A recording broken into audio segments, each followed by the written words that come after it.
Welcome back, folks, once again to another episode of Coach's Corner, powered to you by Central Hydraulics. I'm your host, Paul Vold, as we get a recap on the weekend that was, recapping another great weekend for Smiles for Jake, as we are joined with assistant coach for your Granite City Lumberjacks, Eric Moser. Coach, thanks so much for joining us again. Appreciate you letting me be on again. Yeah, we always appreciate the time to talk to Mo's daddy. Of course, with there being a split on the weekend, a little bit of a different feel to the weekend. Of course, it being an important weekend with Smiles for Jake and that organization. But Granite City suffered their first loss of the season, ill-timed, if you will, with it being against Alexandria on Friday.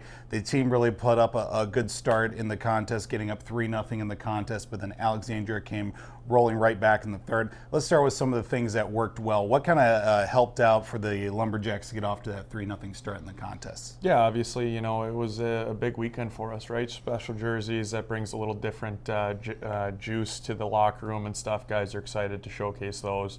The biggest thing was we wanted to play ahead, which we did, right? Through the first 40 minutes, I thought we held our own and played pretty well. We had a good jump on them to start, but it's kind of one of those things that we've struggled with is trying to finish games and not letting teams back into games. And, we did just that. We let them back into the game the last 20 minutes.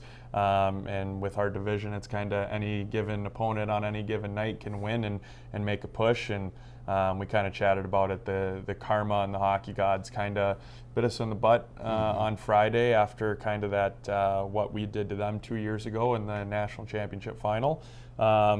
So we got what we deserved, but our guys bounced back and got the 2 points on Saturday. Yeah, of course. Talking about that with Alexandria storming back 4 straight goals in that third period to ultimately come out with that win on Friday. And he kind of talked about obviously playing a full 60 minutes in that contest, but looking back, third period, obviously there are a lot of things to address from that. But what was the real big takeaways from the game as a whole on that Friday night contest? Yeah, I mean, again, the biggest thing is just finishing the game. And one of the other things we try to stress is kind of when things get tough, who are we going to rely on? Who can we lean on the bench in those situations? And it's just, hockey is a very short-term memory game. It's shift by shift, period by period. And the quicker you can hit the reset button and forget about maybe a bad play that you made or a bad shift and go after it the next time your number gets called, the better off you're going to be. And I think we just kind of got a little hesitant and puckered up a little bit after they got popped a couple in on us. And that was kind of what really, gave them the edge, is they had the momentum and they kept plugging away. And we kind of were just on our heels and never got back on our toes in that game. Well, you put that contest in the rear view, then you jump to Saturday, completely different looking squad from the Minnesota Wilderness that we saw in the first couple of goes this season. A 4-3 victory in overtime, obviously a very back and forth contest, but let's talk about the fact that a lot different looking squad, not only on the bench, but also on the ice for the Wilderness coming into that game. Yeah, I was absent the first time we hosted the Wilderness, so it was my first time seeing them. But obviously, as the season goes on, lineups change. They get new players and new guys to add a little bit of depth to their lineup, and they did that since the last time we played them.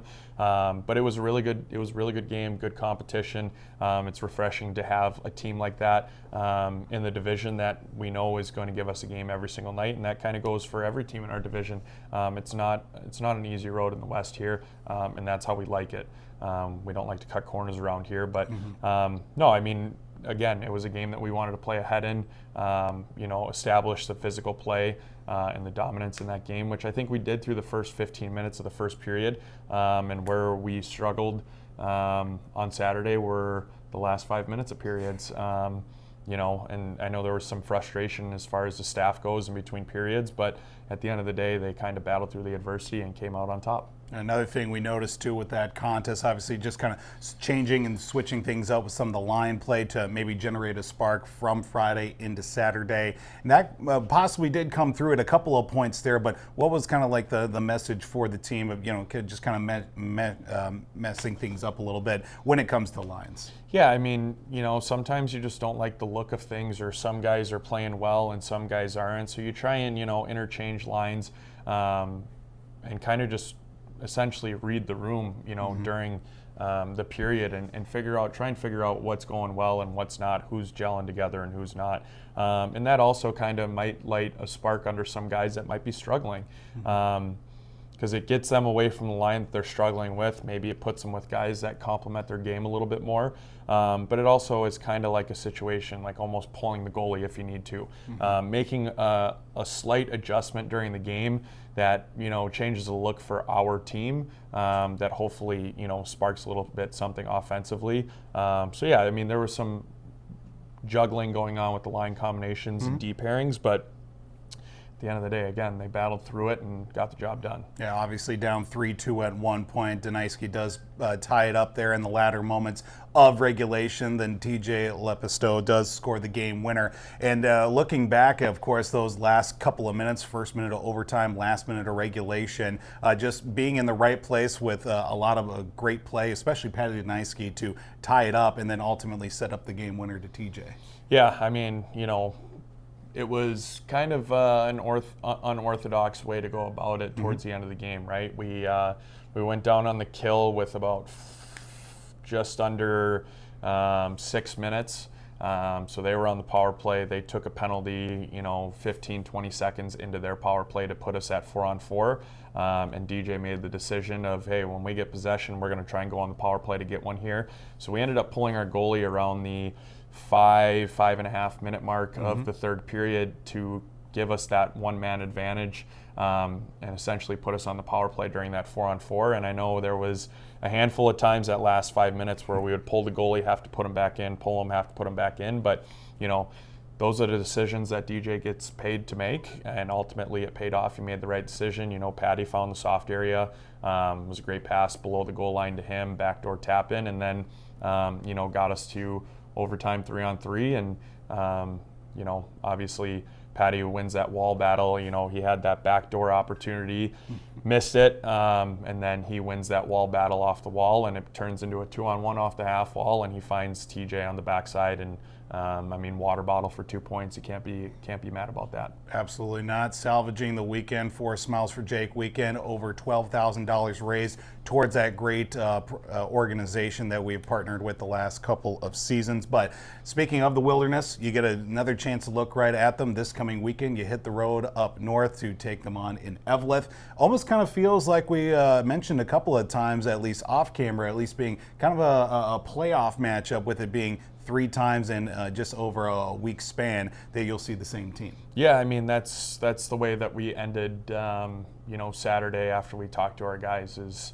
let's treat this. This is game 1 of a best of 5 series with the Wilderness, first per se, playoff mentality. So we've got 2 more, and we want to try and sweep the series. So, obviously we're going up to Eveleth for the first time.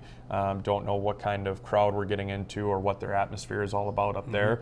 So it's new to all of us as they're a new team, and it's our first time on the road to see them. But no, we're excited because it doesn't give our guys an opportunity to kind of sit back and relax and maybe play an opponent that is towards the bottom of the standings. No, we have to play a team that played us very tough and hard on Saturday night, and we have to do it 2 more times. So, it just gives our guys another opportunity to get better and take another step in the right direction. Assistant coach Eric Moser joins us here this week on Coach's Corner, powered to you by Central Hydraulics. Of course, Lumberjacks will be on the road this weekend. 2 games up north, taking on the Minnesota Wilderness. Find out much more about that contest by watching them on NATV.com. You can also check them out the full schedule, NA3HL.com, while also following your Granite City Lumberjacks on their various social media platforms. Coach's Corner here. I'm your host, Paul Vold. We'll step aside for a break. More coming up after this.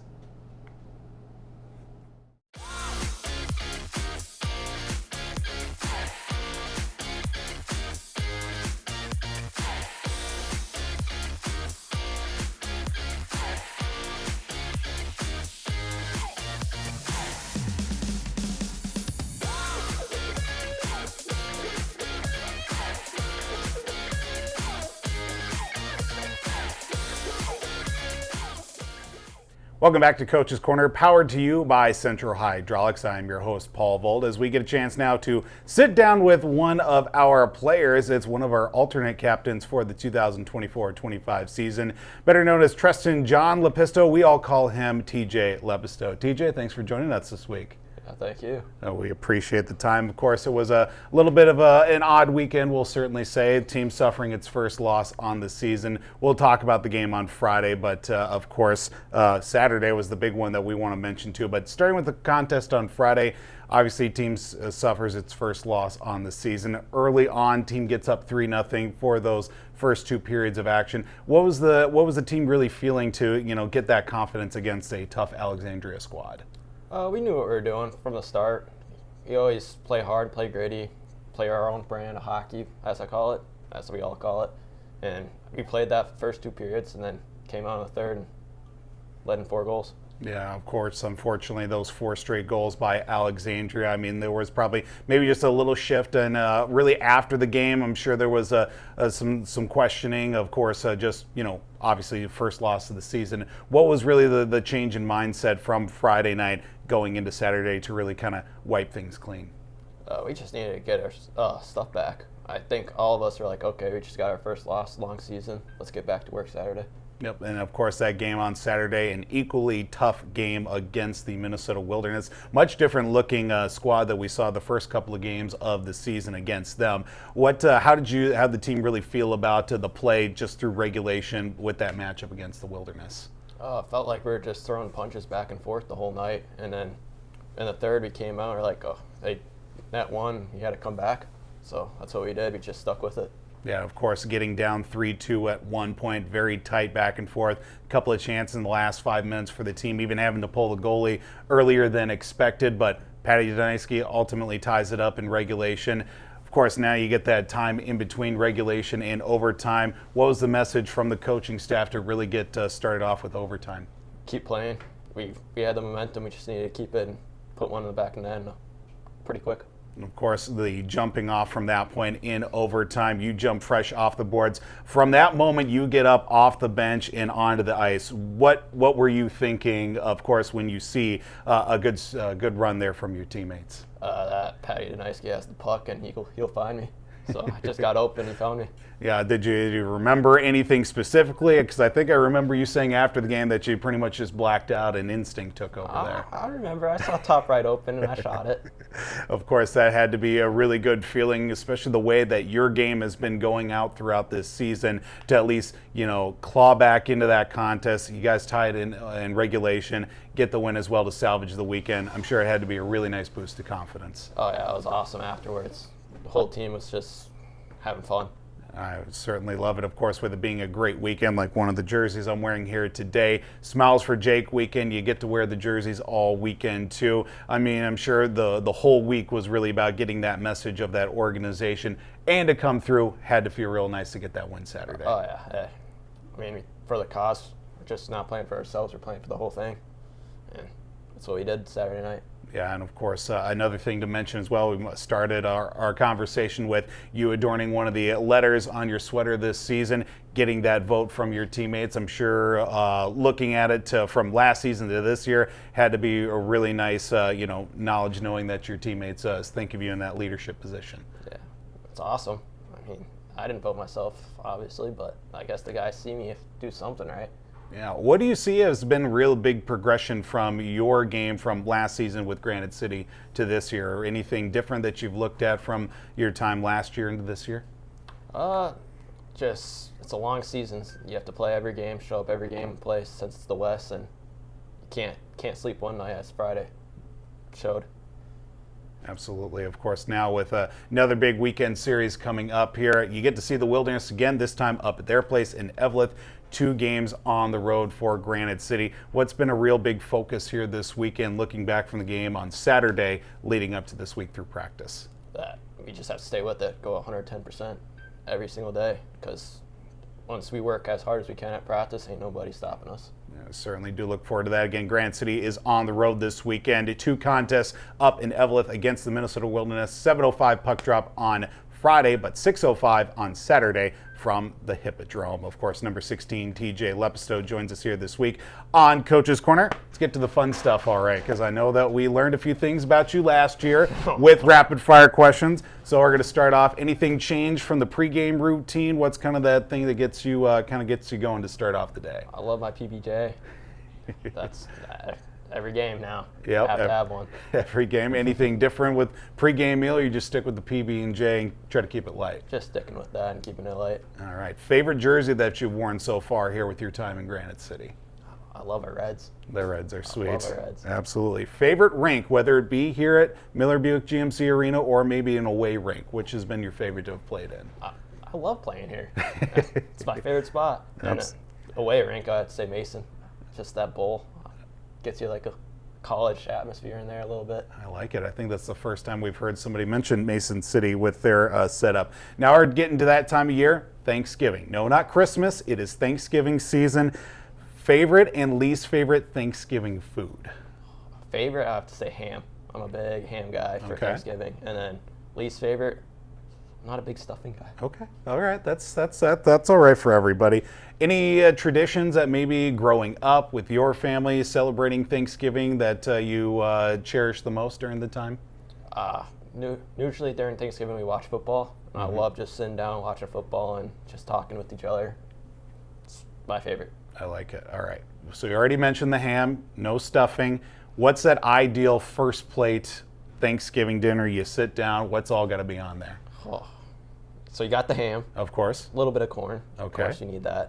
And then, let's say, if there's treats out, I'll grab 2 brownies. Okay. Maybe 3. And then just first plate's just like that. And then the second plate comes. Of course. The third. Yeah. And then nap after the third or fourth plate. Now we get to the point where we're going to start picking on a few teammates here. Just a couple of questions here for you. Who's got the messiest stall in the locker room, excluding goaltenders?